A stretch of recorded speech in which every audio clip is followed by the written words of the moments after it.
माननीय सदस्यगण, मुझे अत्यंत दुख के साथ सभा को हमारे 5 पूर्व साथियों के निधन के बारे में सूचित करना है। कर्नल सोनाराम चौधरी राजस्थान के बाड़मेर संसदीय निर्वाचन क्षेत्र से 11वीं, 12वीं, 13वीं और 16वीं लोकसभा के सदस्य रहे। अपने कार्यकाल के दौरान वे कई संसदीय समिति के सदस्य भी रहे। उन्होंने राजस्थान विधानसभा के सदस्य के रूप में भी अपनी सेवाएं दी। कर्नल सोनाराम चौधरी का निधन 80 वर्ष की आयु में 20 अगस्त 2025 को दिल्ली में हुआ। प्रोफेसर विजय कुमार मल्होत्रा राष्ट्रीय राज्य क्षेत्र दिल्ली के दक्षिण दिल्ली संसदीय निर्वाचन क्षेत्र से 6ठी, 9वीं, 13वीं और 14वीं लोकसभा के सदस्य रहे। वे वर्ष 1994 से 99 तक राज्यसभा के सदस्य भी रहे। प्रोफेसर मल्होत्रा ने लोक लेखा समिति, सरकारी उपकरण संबंधी समिति, परिवहन और पर्यटन संबंधी समिति, सरकारी आश्वासन संबंधी समिति के सभापति के रूप में अपनी सेवाएं दी। वे अन्य कई संसदीय समितियों के सदस्य भी रहे। वे 2008 से 2013 तक दिल्ली विधानसभा में नेता प्रतिपक्ष भी थे। प्रोफेसर विजय कुमार मल्होत्रा का निधन 93 वर्ष की आयु में 30 सितंबर 2025 को नई दिल्ली में हुआ। श्री रवि नायक गोवा के पणजी संसदीय निर्वाचन क्षेत्र से 12वीं लोकसभा के सदस्य थे। वे 6 कार्यकाल के लिए गोवा विधानसभा के सदस्य रहे तथा तत्कालीन गोवा, दमन एवं दीव विधानसभा के सदस्य भी रहे। उन्होंने क्रमशः गोवा के मुख्यमंत्री, उप मुख्यमंत्री के रूप में 2 कार्यकालों तक अपनी सेवाएं दी। वे गोवा सरकार में विभिन्न विभागों की मंत्री के रूप में भी उन्होंने सेवाएं दी। वे गोवा विधानसभा में नेता प्रतिपक्ष भी रहे। श्री रवि नायक का निधन 79 वर्ष की आयु में 15 अक्टूबर 2025 को गोवा में हुआ। श्री धर्मेंद्र राजस्थान के बीकानेर संसदीय क्षेत्र से 14वीं लोकसभा के सदस्य थे। वे कृषि संबंधी संसदीय समिति के स्थायी सदस्य रहे। श्री धर्मेंद्र ने भारतीय सिनेमा में 6 दशकों से अधिक अपने उत्कृष्ट करियर में 300 से अधिक फिल्मों में काम किया। कला और भारतीय सिनेमा में श्री धर्मेंद्र को विशेष योगदान के लिए 2012 में पद्म भूषण से भी सम्मानित किया गया और 1997 में उन्हें film care life style achievement award से भी सम्मानित किया गया। श्री धर्मेंद्र का निधन 85 वर्ष की आयु में 24 नवंबर 2025 को मुंबई में हुआ। श्री प्रकाश जायसवाल उत्तर प्रदेश के कानपुर संसदीय निर्वाचन क्षेत्र से 13वीं, 14वीं और 15वीं लोकसभा के सदस्य रहे।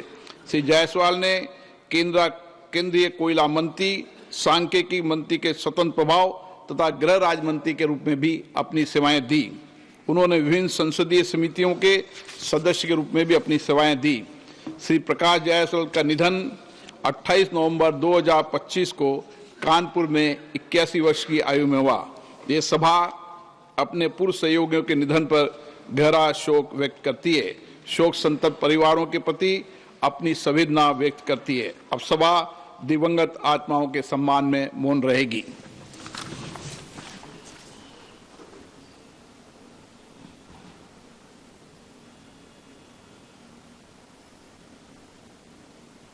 ओम शांति।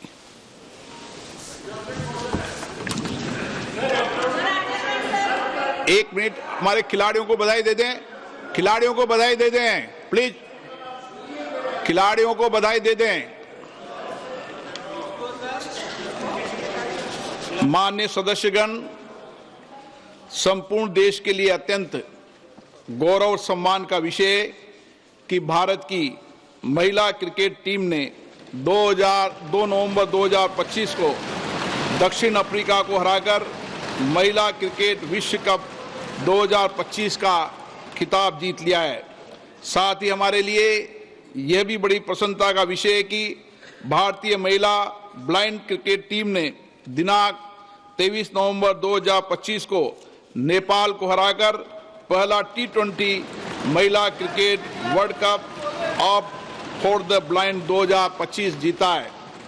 इसी क्रम में आपके साथ साझा करते हुए मुझे अत्यंत प्रसन्नता हो रही है कि भारतीय महिला कबड्डी टीम ने 24 नवंबर 2025 को चीनी ताइपेई को हराकर महिला कबड्डी विश्व कप खिताब जीत लिया है।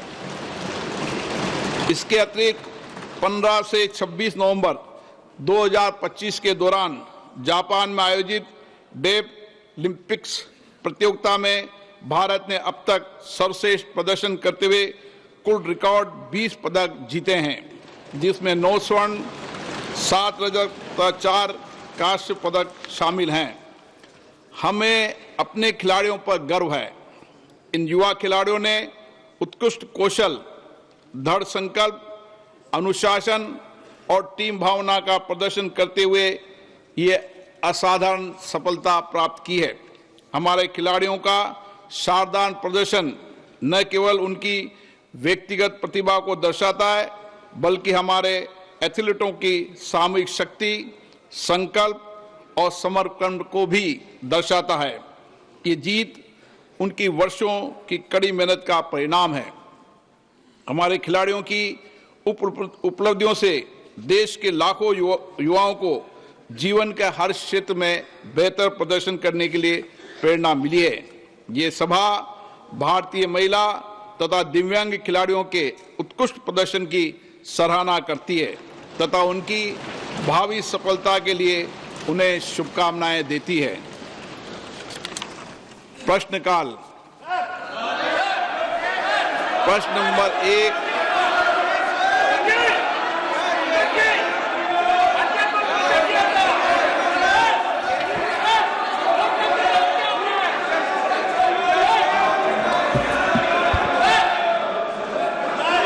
अध्यक्ष जी,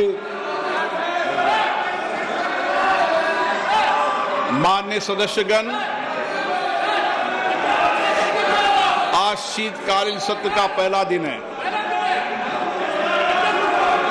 मेरी सभी माननीय सदस्यों से ये अपेक्षा है कि वह सदन में रचनात्मक और सक्रिय भागीदारी निभाएं। लोकतंत्र में सहमति असहमति जनतंत्र में होती रही है। वैचारिक मतभेद भी होते हैं, लेकिन उसकी चर्चा संवाद से उसका समाधान निकलता है। मैंने पिछले सत्र के अंदर भी आप लोगों से आग्रह किया था कि हम दुनिया के सबसे बड़े लोकतंत्र हैं, हमें अच्छी परंपराएं, अच्छी परिपाटियां डालनी चाहिए। ये सदन नारेबाजी तख्तियों के लिए नहीं है।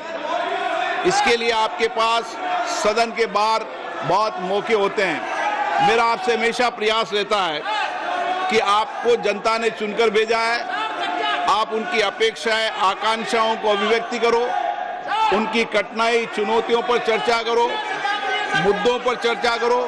मैं सबको पर्याप्त समय, पर्याप्त अवसर उपलब्ध कराऊंगा, लेकिन नियोजित तरीके से सदन को बाधित करना ये लोकतंत्र के लिए अच्छी परंपरा नहीं है। देश की जनता ये देखती है कि हम लोग चुनकर आए, हम उनकी भावना, कठिनाइयों को, चुनौती, समस्याओं को रखेंगे, लेकिन हर बार सदन को नियोजित तरीके से बाधा उत्पन्न करना ये अच्छी परंपरा नहीं है। आप चर्चा करें। ये प्रश्नकाल है, प्रश्नकाल के अंदर महत्वपूर्ण समय होता है। आप हमेशा आके नारेबाजी, तख्तियां सदन के अंदर नियोजित तरीके से बाधित ठीक नहीं है। देश में, दुनिया में, लोकतंत्र में ये संदेश जाना चाहिए कि भारत की संसद और भारत में माननीय सदस्य सदन में कामकाज करते हैं, चर्चा करते हैं और सदन कभी बाधित नहीं होना चाहिए। ये परंपराएं लागू करो। आपने प्रश्नकाल के अंदर इन विषयों पर चर्चा नहीं होती। ये प्रश्नकाल है।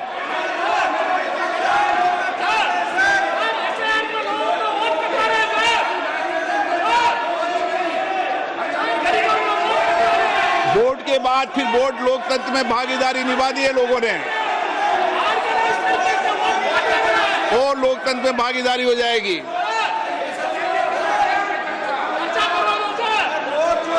बैठिए, बैठिए। प्रश्नकाल है, प्रश्न में चर्चा होती है क्या? नो।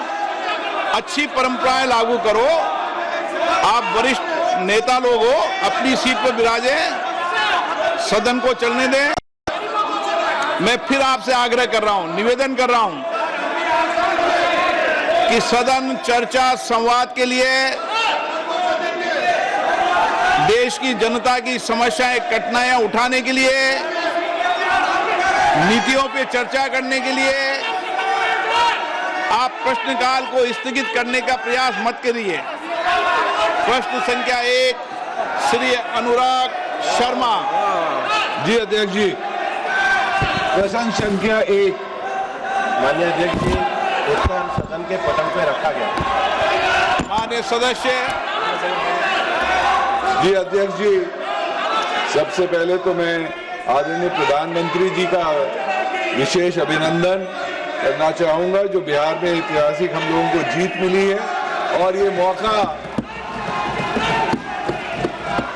ये भी कहना चाहूंगा कि प्रधानमंत्री जी ने बुंदेलखंड को बहुत बड़ी सौगात दी है। केंद्र बेतवा नदियों को जोड़ने की, ये हिंदुस्तान की सबसे बड़ी परियोजनाओं में से एक है। माननीय मंत्री जी ने एनवायरमेंटल इश्यूज को लेकर बहुत विस्तार में मुझे जवाब दिया है, और आपके माध्यम से मैं माननीय मंत्री जी से सप्लीमेंट्री पूछना चाहूंगा कि सप्लीमेंट्री में माननीय मंत्री जी जो केंद्र बेतवा रिवर लिंक की परियोजना है, इसमें जो उत्तर प्रदेश और मध्य प्रदेश के जो बुंदेलखंड के क्षेत्र हैं, उसमें हमको इस क्षेत्र के लिए कितना पानी आवंटन होगा। विशेष रूप से झांसी के टहरौली क्षेत्र में मेरे वहाँ तकरीबन 53 गांव हैं जिनमें बिल्कुल ही पानी की व्यवस्था नहीं है। ये गांव के हैं जैसे कि परसा, बवेनिया, रनियारा, टहरौली, टोड़ी, बिजना।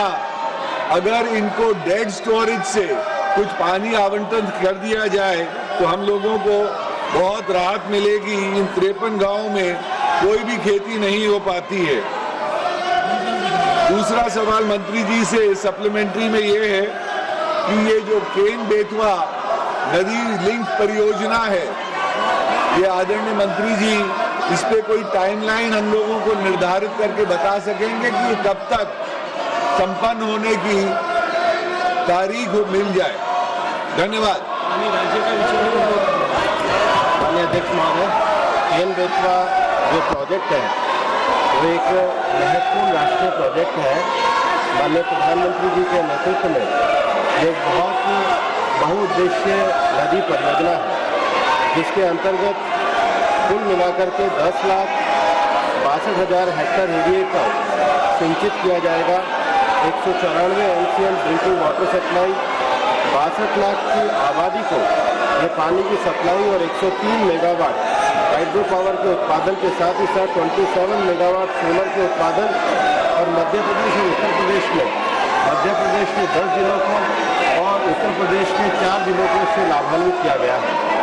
हमारे मंत्रालय द्वारा इसकी पर्यावरणीय स्वीकृति दी गई है, और यहाँ के जो बायोडाइवर्सिटी है, फ्लोरा फौना है, यहाँ के जो स्पीशीज है और यहाँ के जो पार्क है, उसके लिए जो मिटिगेशन मेजर्स हैं वो हमारे मंत्रालय द्वारा किए गए हैं। शेष सभी जो कार्य हैं वो राज्य सरकार और वो जो पानी का वितरण है ये उनके मंत्रालय के संबंध में है, इसलिए इसकी जानकारी उनको वहाँ से मिलती है। माननीय सदस्यगण, ये प्रश्नकाल है। मैं पुनः आग्रह कर रहा हूं, जनता ने आपको नारेबाजी करने के लिए नहीं भेजा है, सदन चलाने के लिए भेजा है। मेरा आग्रह है कि आप सदन चलाने में सहयोग करें। मैं आपके हर मुद्दों पर चर्चा करने को तैयार हूं। सदन नहीं चलाना चाहते, सदन में चर्चा नहीं करना चाहते, अनुराग शर्मा सेकंड सप्लीमेंट्री।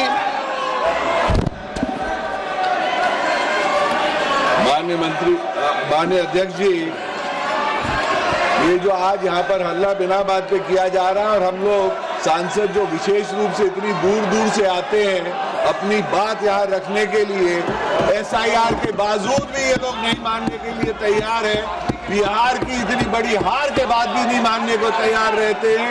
इन लोगों को समझना चाहिए कि सांसदों को यही एक मौका मिलता है अपनी बात रखने का। माननीय मंत्री जी से आग्रह है कि केन बेतवा जो इतनी बड़ी सौगात आदरणीय प्रधानमंत्री जी ने बुंदेलखंड के वासियों के लिए दी है, उसमें मैं आग्रह ये करना चाहूंगा कि मेरे कुछ क्षेत्र उसमें से वंचित रह रहे हैं, अगर उसकी DPR में वो क्षेत्रों को और ऐड कर दिया जाए। विशेष रूप से एक गोविंद सागर बांध है मेरे क्षेत्र में, उस बांध को अगर हम ललितपुर की जाखलौन कनाल से राजघाट के डैम से अगर जोड़ देंगे तो हमेशा ललितपुर शहर को पीने का पानी और गोविंद सागर के नीचे के सारे हिस्से